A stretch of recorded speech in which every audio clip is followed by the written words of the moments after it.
Magandang umaga po sa inyong lahat sa Pilipinas at nandito po tayo ngayon sa ating pag-aaral or pakikinig ng salita ng Diyos sa chapter 22 po ng Pahayag. So, ito na yung last chapter ng Pahayag na which is pinaunawa po sa atin sa mga nakarinig nito mula last week o nung mga nakaraang linggo pa na ang Pahayag ito po yung sa English ay Revelation, na kung saan ito yung mga bagay na magaganap sa darating na panahon na pinaunawa na po sa atin ito ng Panginoong Diyos na maging handa tayo.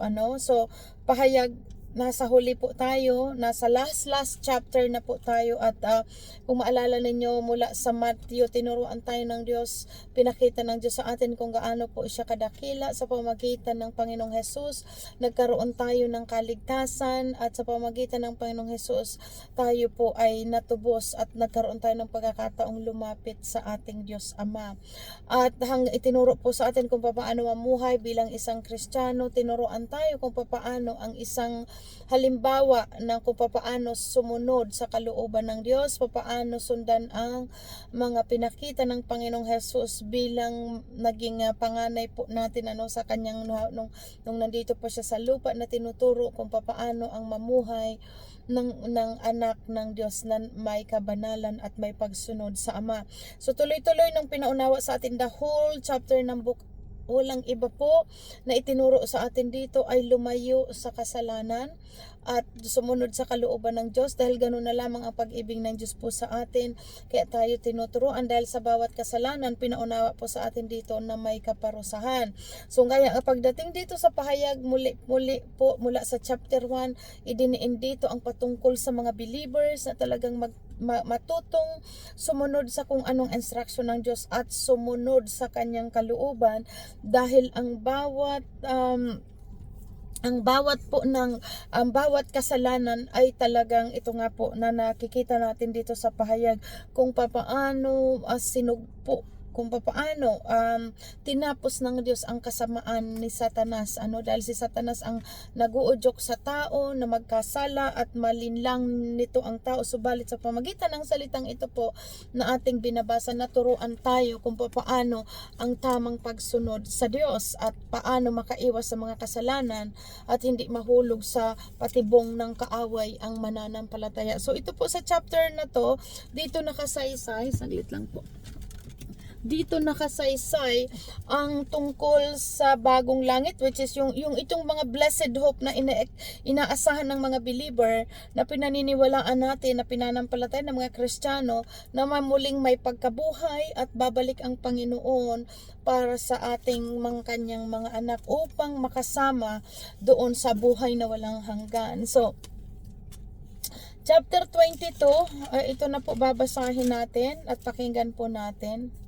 Sabi sa chapter 22, let's pray po muna. Hallelujah, purihin ka aming Diyos na makapangyarihan sa lahat. Maraming salamat po, Ama, na mula sa simula hanggang dito sa huling pahina ng iyong banal na aklat ay talagang ginagabayan niyo kami. Pinapatunayan niyo po sa amin na ikaw ang aming Diyos na nagtuturo sa amin, nag-guide sa amin sa tamang pamumuhay na may kabanalan, at sa pamagitan ng salita mong ito na siyang nagtuturo at nagiging guidance namin sa araw-araw. Kaya pinupuri ka namin, O Diyos, pinasasalamatan ka namin sa mga inihahayag mong itong kadakilan at pag-ibig mo sa aming lahat.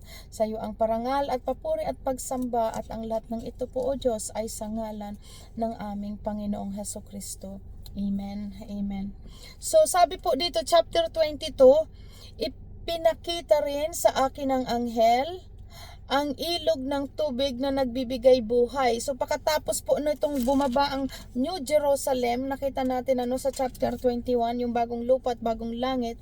Sabi dito naman, 22, ipinakita rin sa akin ng anghel ang ilog ng tubig na nagbibigay buhay.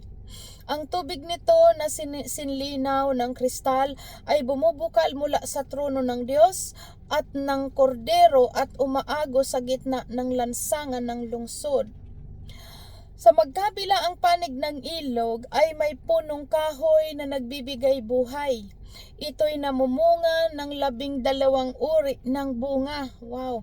Isang uri sa bawat buwan. Nakapagpapagaling sa sakit ng mga tao ang mga dahon nito. Wala roong makikitang anumang isinumpa ng Diyos.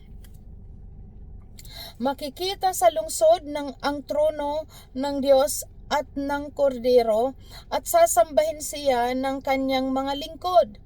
Makikita nila ang kanyang mukha at isusulat sa kanilang noo ang kanyang pangalan.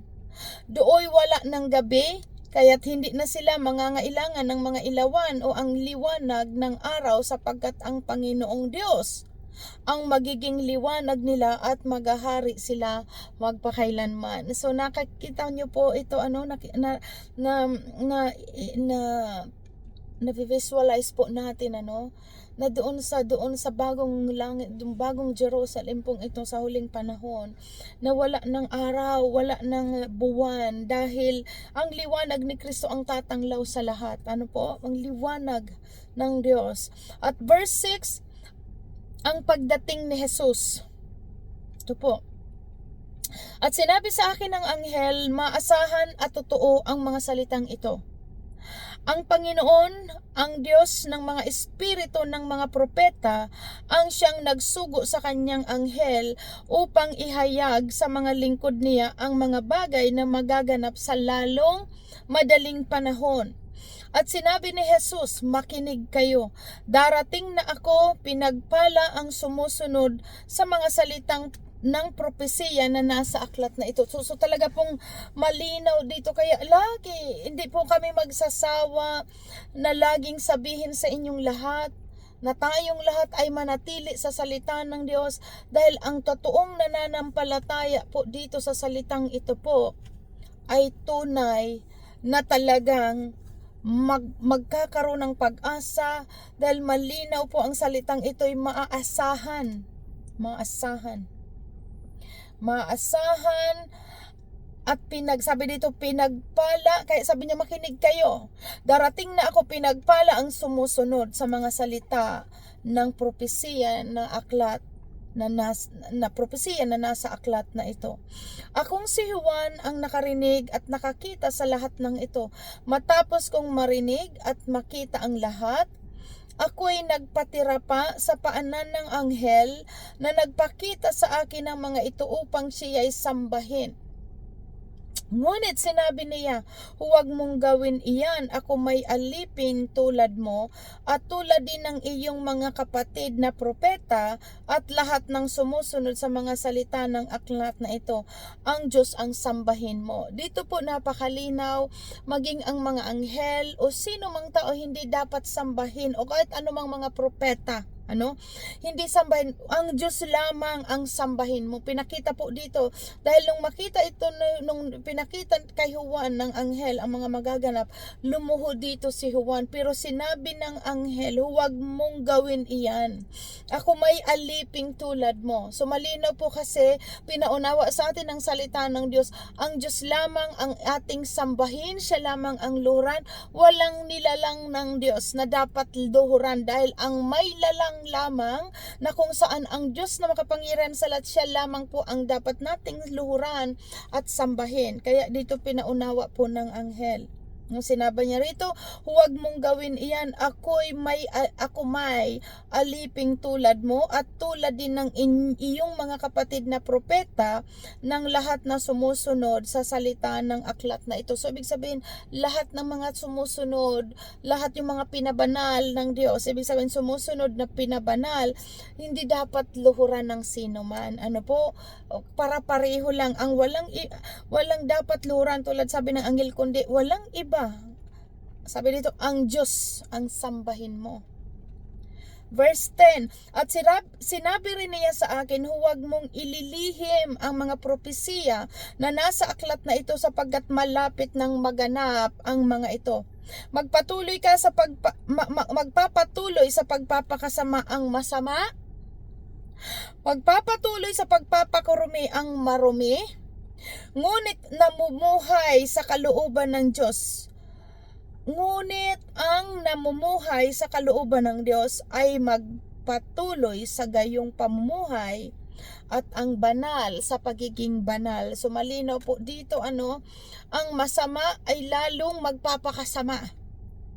Ang marurumi ay lalong magpapakarumi sa mga huling araw po ito. At sabi dito, ngunit ang namumuhay sa kalooban ng Diyos, kayo po yan, tayong lahat, ang namumuhay sa kalooban ng Diyos ay magpatuloy, ipagpatuloy mo ang mga magagandang pinasimulan sa iyo ng Diyos. Sa ating lahat, sabi doon sa Ephesians 6, kaya't lulubusin ng Diyos ang mga pinasimulan niyang magagandang bagay sa ating buhay ay kanyang lulubusin hanggang sa pagbabalik ng Panginoong Hesus. Ibig sabihin po, yung mga itinuturo sa atin ng Diyos, paano tayo maging banal, paano tayo lumayo sa kasalanan, paano tayo makasunod sa kanyang kalooban, yun po ay kanyang lulubusin hanggang sa mga huling panahon. Katulad ng nasabi dito, ngunit ang namumuhay sa kalooban ng Diyos ay magpapatuloy sa ganong pamumuhay at ang banal sa pagiging banal, di ba?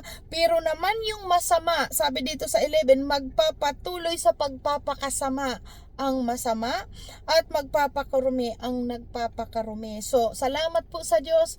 Tinuruan tayo ng salitang ito. Pinalaya tayo sa lahat ng gawa ng sanlibutan. Gumawa ng mabuting bagay sa atin ang Diyos at yun ang kanyang pangako. Kanyang lulubusin ang lahat ng mga pinasimulan niyang magagandang bagay hanggang sa pagbalik ng Panginoong Hesus. Verse 12, at sinabi ni Jesus, makinig kayo. Darating na ako, dala ko ang mga gantimpalang ibibigay sa bawat isa sa inyo sa kanyang ginawa. Napaunawa po sa atin.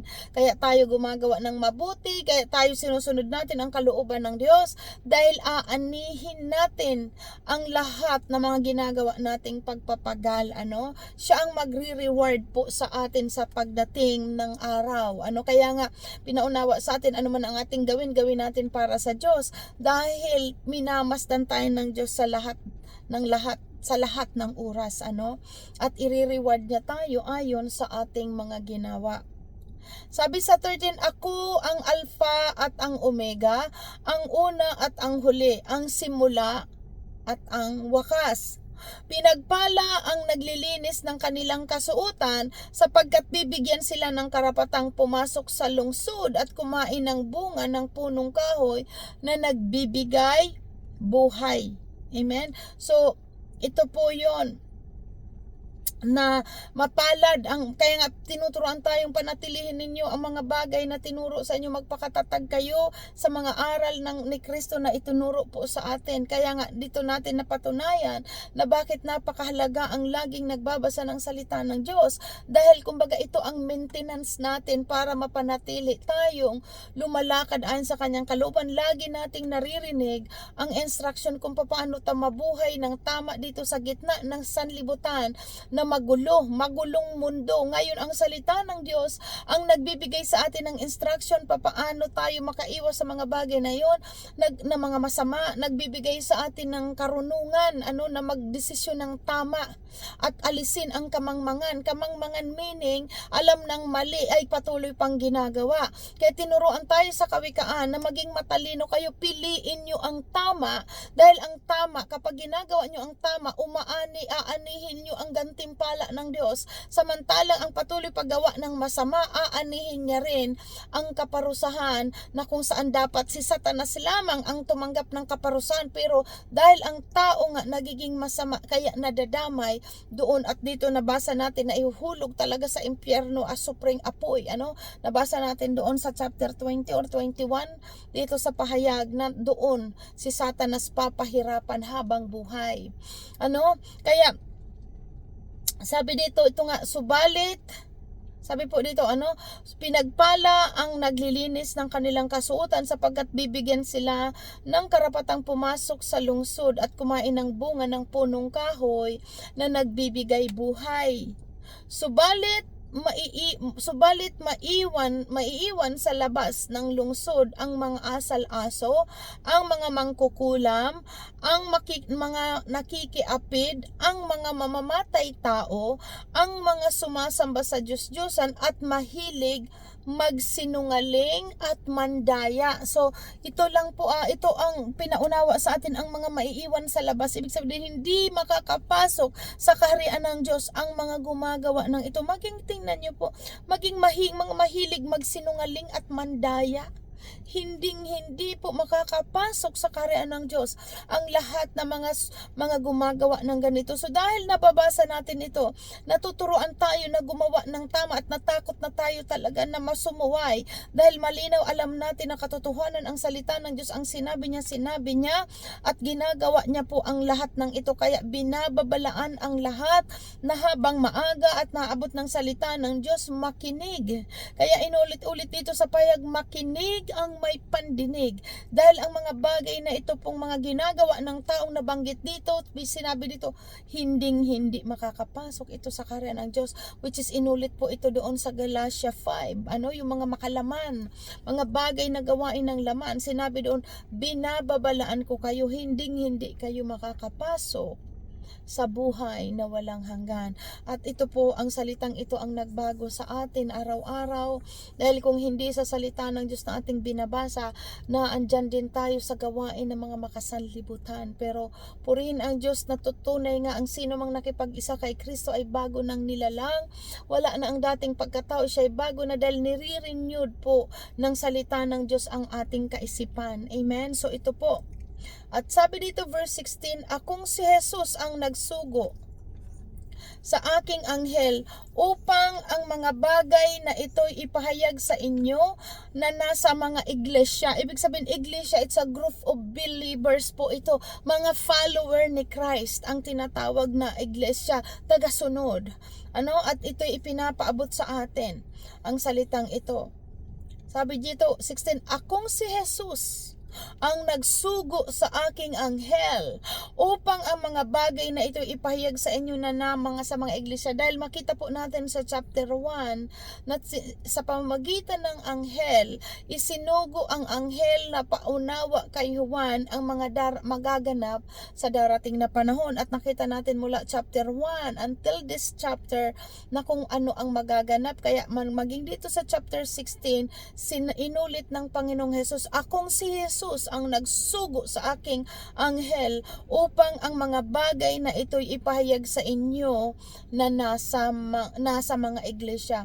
Ako ang ugat at supling ni David, ako ang maningning na bituin sa umaga. So makita kaya po natin dito doon sa mula sa 12 tribes, nung nandito ang Panginoon sa lupa, makimalinaw po na nagkatawang tao at 100% na tao ang Panginoong Jesus. Nakita ito 100% Diyos at 100% na tao.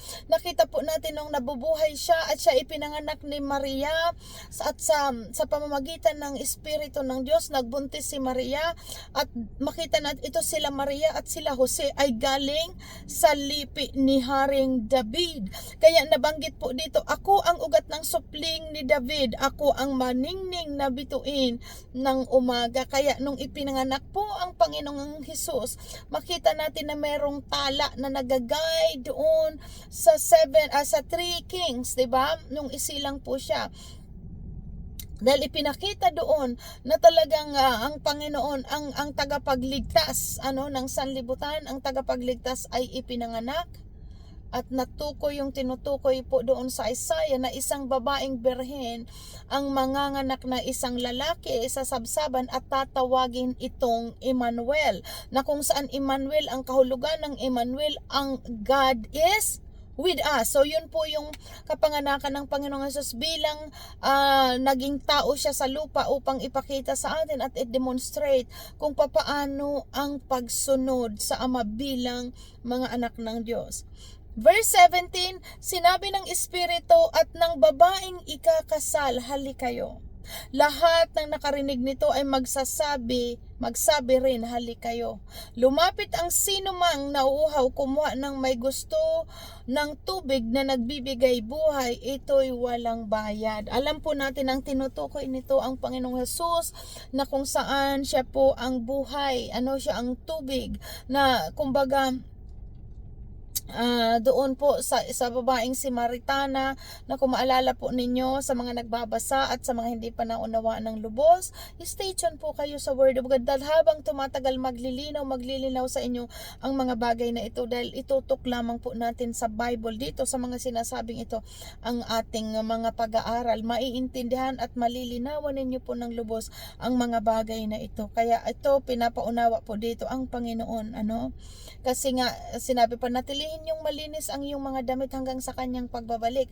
Dahil yung may mga tinutukoy dito, yun yung the marriage of yung pakikipag ang Panginoong Hesus kasi ang tatawagin na groom at tayong mga maliligtas ang tinawag ditong mga bride, So kaya nga sa dinaan sa talinhaga o dinaan sa pagde-demonstrate ang tungkol sa damit na puti, kasi malinaw damit na puti, it nagsisimbolize as a purity, walang karumihan, malinis, kalinisan, at yan po ang tinutukoy ditong panatilihin yung malinis ang inyong mga damit, which is ang meaning ang ating buhay, dahil doon sa kalangitan, sa buhay na walang hanggan, walang makakapasok ng may karumihan. So ngayon pa lang tinitrain tayo ang nagbabago ng ating isip at puso na makasunod sa kalooban ng Diyos. Walang iba po ang salita ng Diyos, kaya tinuturuan tayo, basahin nyo ito. Wala kayong Bible, humingi kayo upang lubos yung maintindihan kung paano mamuhay ng tama dito sa mundo. Kasi kung wala po tayong instruction or guidelines, mahihirapan tayong sumunod dahil kaliwat kanan ang mga temptation, kaliwat kanan ang mga kasamaan, at kaliwat kanan lahat ang talagang magulo po ang mundo. Ngayon, binigay sa atin ang salita ng Diyos. Itutok natin sa salita ng Diyos ang ating isip.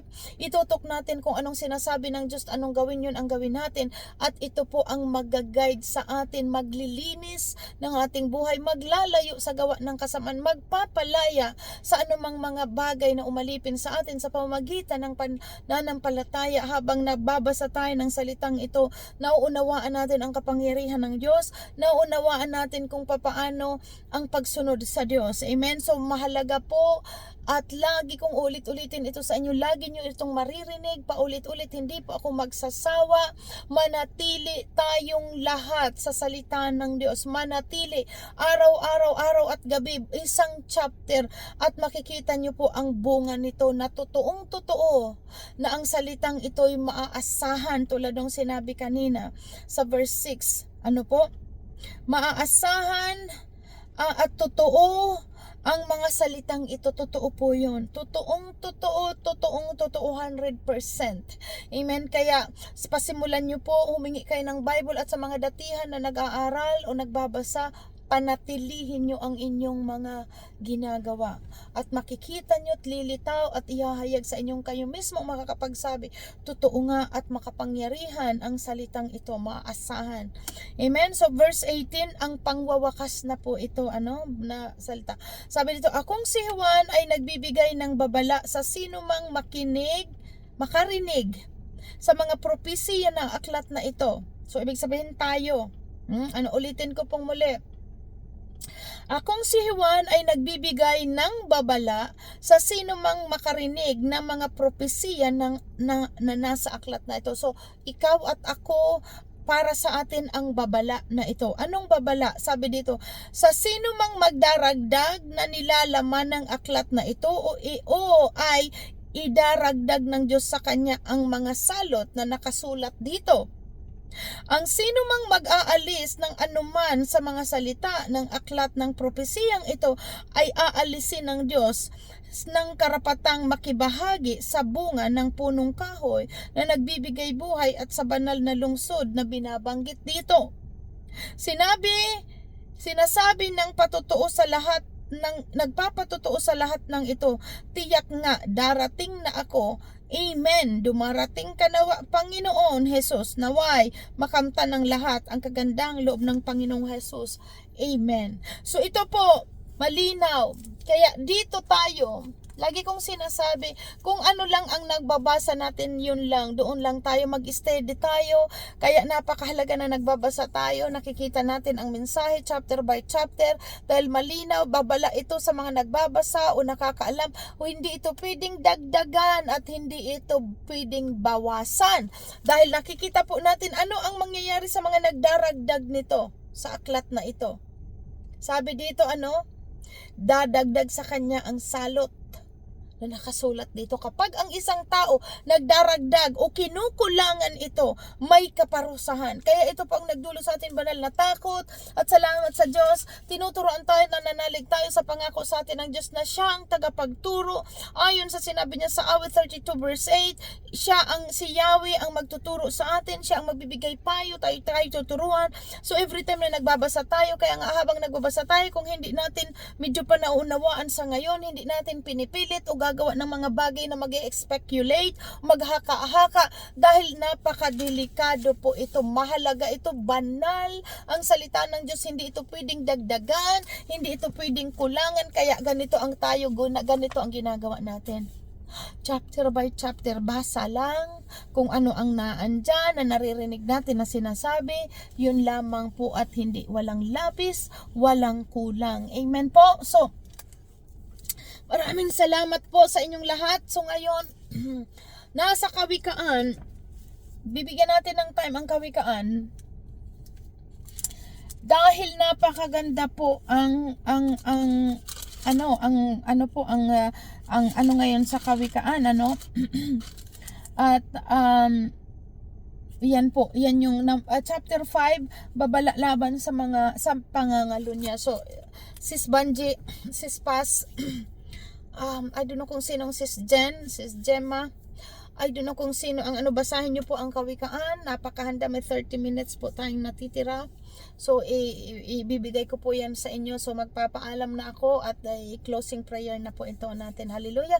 Aming amang Diyos na banal, maraming salamat po Ama sa salitang ito. Panginoong Hesus, salamat po sa kaligtasan na idinulot niyo po sa amin. Salamat sa mga kasaysayan at lalo niyong pinapaunawa sa amin ang iyong salita. At alam namin na habang tumatagal, patuloy niyo kaming tuturuan, bibigyan ng karunungan ng mga mensahe mong ito sa aming buhay. Kung paano sumunod sa iyo, kung paano kami Lord magtagumpay sa mundong ito, na matagumpayan namin ang anumang gaon ng kaaway sa pamamagitan ng kalakasang nagmumula sa iyo. Maraming salamat po Ama. Igawad niyo po sa amin O Lord ang mga pagpapala sa aming buhay, sa bawat mga dumalo, sa aming lahat na naandito na umaasa sa iyo. Lamang kami umaasa na kung saan ikaw lamang nakakagawa ng mga kaparaanan, na kapag ginusto mo walang makakapigil sa iyo. Kaya sa iyo kami dumudulog. Pagpalain niyo po kaming lubos sa lahat ng aspeto ng aming buhay O Diyos. Pinupuri ka namin O Diyos, pinasasalamatan ka namin, at ang lahat ng pasasalamat namin ito sa iyo ay sa ngalan ng Panginoong Hesukristo. Amen. Amen. So God bless po everybody hanggang sa sunod na linggo. One more week, one more Sunday, and the following Sunday, yan, magkikita-kita po tayo in personal. So God bless. Bye-bye.